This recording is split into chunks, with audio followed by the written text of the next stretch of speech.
قابل احترام بزرگوں، مسلمان بھائیوں، میرے معزز سامعین، آج ماہ رجب 1445 ہجری کی 21 تاریخ ہے اور رجب کے مہینے کو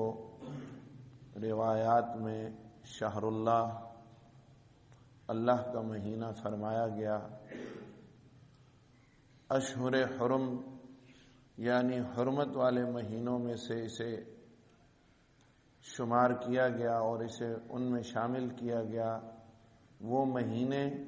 جن کا ایک خاص احترام ہے اور باقی مہینوں سے ہٹ کے وہ اپنے اندر خصوصیت اور احترام رکھتے ہیں، ان میں سے ایک رجب کا مہینہ ہے۔ اور یاد دہانی کے لیے تقریباً ہر نشست میں جمعۃ المبارک کی یہ بات یاد دلائی جاتی ہے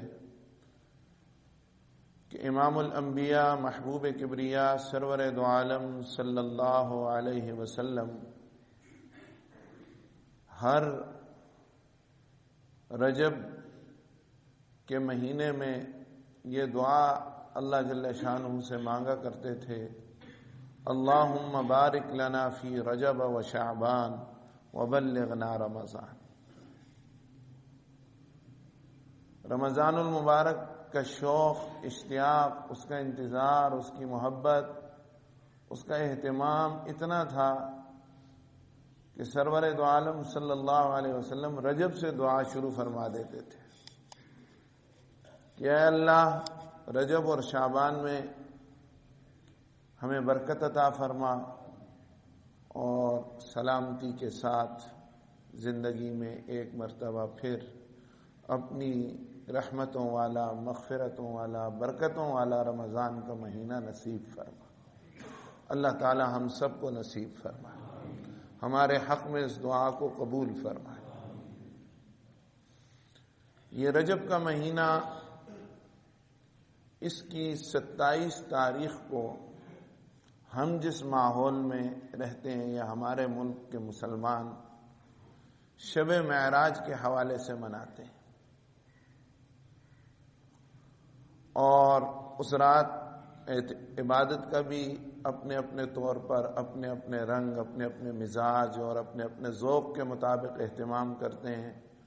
اور آنے والے دن کے روزے کا بھی اہتمام کرتے ہیں کہ یہ تاریخ معراج کی تاریخ ہے۔ اس سلسلے میں اصولی بات یاد رکھیں، بلا شبہ اس میں کوئی شک والی بات نہیں کہ وہ اس کائنات کی مبارک ترین برکتوں والی، رحمتوں والی اور سب سے بڑھ کر عمدہ اور بہترین رات تھی، جس رات کو اللہ جل شانہ کے حبیب محبوب ہمارے آقا و مولا سرور دو عالم صلی اللہ علیہ وسلم رب العالمین جل شانہ کی ملاقات کے لیے بارگاہ الہی میں تشریف لے گئے۔ اس میں کوئی شک نہیں کہ وہ رات انتہائی مبارک اور برکتوں والی تھی، اور کیوں نہ ہو، اسی رات کا تحفہ تو یہ نماز ہے جو 5 وقت ہم پڑھتے ہیں، اسی رات کی یادگار تو وہ تشہد ہے، التحیات للہ والصلوات والطیبات۔ یہ شب معراج کا مکالمہ ہے نا کہ سرور دو عالم صلی اللہ علیہ وسلم جب بارگاہ الہی میں حاضر ہوئے تو بندگی اور عاجزی کے اس اعلی مقام پہ تھے، ہمیشہ سے تھے، ہمیشہ ہیں، ہمیشہ رہیں گے، جس میں کوئی دوسرا آپ صلی اللہ علیہ وسلم تک نہیں پہنچا، نہ پہنچ سکتا ہے۔ تو جب بڑے کے دربار میں حاضری ہوتی ہے، کوئی تحفہ پیش کیا جاتا ہے، تو آپ صلی اللہ علیہ وسلم نے بارگاہ الہی میں عرض کیا التحیات للہ والصلوات والطیبات، اے اللہ زبان سے کی ہوئی ساری عبادتیں، جو تسبیح پڑھی، جو کلمہ پڑھا، جو ذکر کیا، زبان سے کی ہوئی ساری عبادتیں، والصلوات جان سے کی ہوئی ساری عبادتیں، جو روزہ رکھا، جو طواف کیا، جو رکوع کیا، جو سجدے کیے یا کرنے ہیں، کیے جائیں گے، زبان سے جان سے، والطیبات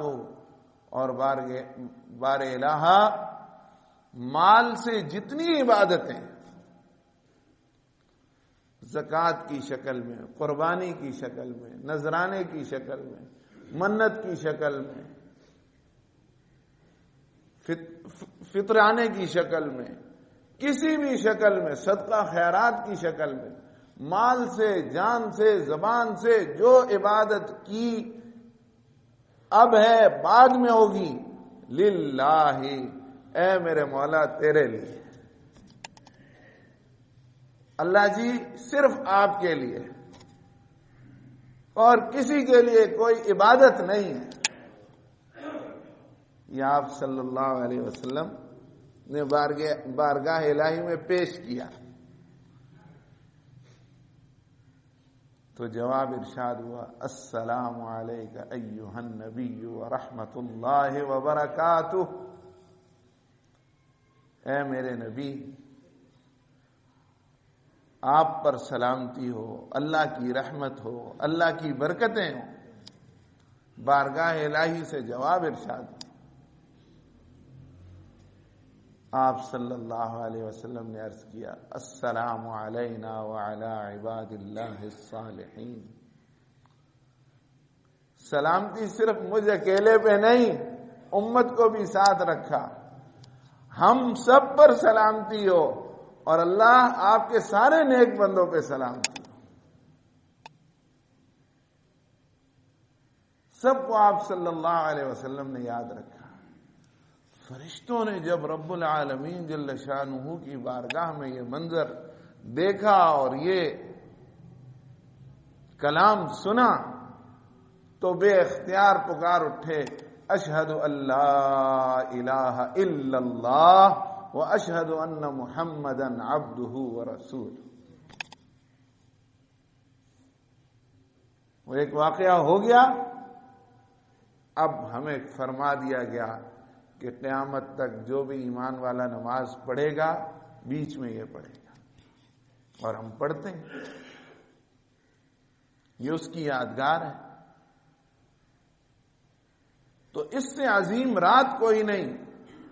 اس سے زیادہ برکات کا معاملہ نہیں ہو سکتا، لیکن بات یہ ہے کہ وہ رات جس میں یہ ہوا اس کے مبارک ہونے میں کوئی شک نہیں، اور اس کے بعد ہمیں فرما دیا گیا کہ تم نے ہر نماز میں یہ پڑھنا ہے۔ اس لیے آپ نے کبھی اختلاف نہیں سنا ہوگا کہ کوئی کہتا ہو پڑھنا ہے، کوئی کہتا ہے نہیں پڑھنا ہے، سب نے پڑھنا ہے، کسی بھی مسلک کے لوگ۔ لیکن ایک سوال یہ ہے کہ ہر سال جو یہ تاریخ آتی ہے یا یہ جو رات آتی ہے، اس کو منانا کیسا ہے؟ تو اس سلسلے میں اصولی بات یہ ہے کہ جو زیادہ روایات میں بات ملتی ہے، یہ واقعہ سن 5 نبوی میں پیش آیا۔ گویا کہ حضور اقدس صلی اللہ علیہ وسلم اس واقعے کے 18 سال بعد تک دنیا میں تشریف فرما رہے، اور پھر آپ صلی اللہ علیہ وسلم نے دنیا سے پردہ فرمایا سن 10 ہجری۔ 18 سال آپ صلی اللہ علیہ وسلم کی مبارک زندگی میں ہر سال رجب آتا تھا، ہر سال رات آتی تھی، اور سرور دو عالم صلی اللہ علیہ وسلم کے بعد تقریباً 100 سال تک حضرات صحابہ کرام رضوان اللہ تعالی علیہ مجمعین کا زمانہ رہا، اور اس میں یہ رات آتی رہی، ہر سال آتی تھی نا۔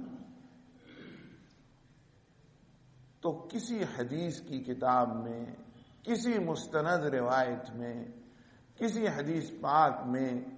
یہ نہیں ملتا 1 صدی تک کہ آپ صلی اللہ علیہ وسلم نے یا آپ کے براہ راست شاگردوں نے اس رات کو منایا ہو، منانے کا حکم فرمایا ہو یا منانے کا اہتمام فرمایا۔ وہ رات برکت والی تھی اور اس کو متعین بھی نہیں رکھا گیا۔ متعین جیسے رمضان تو متعین ہے، چاند نظر آئے گا روزہ شروع ہے، چاند نظر آئے گا شوال شروع ہے، چاند نظر آئے گا حج کا حساب اس سے لگے گا۔ لیکن اس رات کو متعین بھی نہیں رکھا گیا۔ بعض روایات میں 27 رجب آتا ہے، بعض میں 13 رجب آتا ہے، بعض میں ربیع الاول کا مہینہ آتا ہے، بعض میں دوسرے مہینوں کا ذکر آتا ہے، اور وہ اسی لیے کہ اللہ جل شانہ کی حکمت کا تقاضا تھا کہ اس کو منانے کا اہتمام نہ کیا جائے۔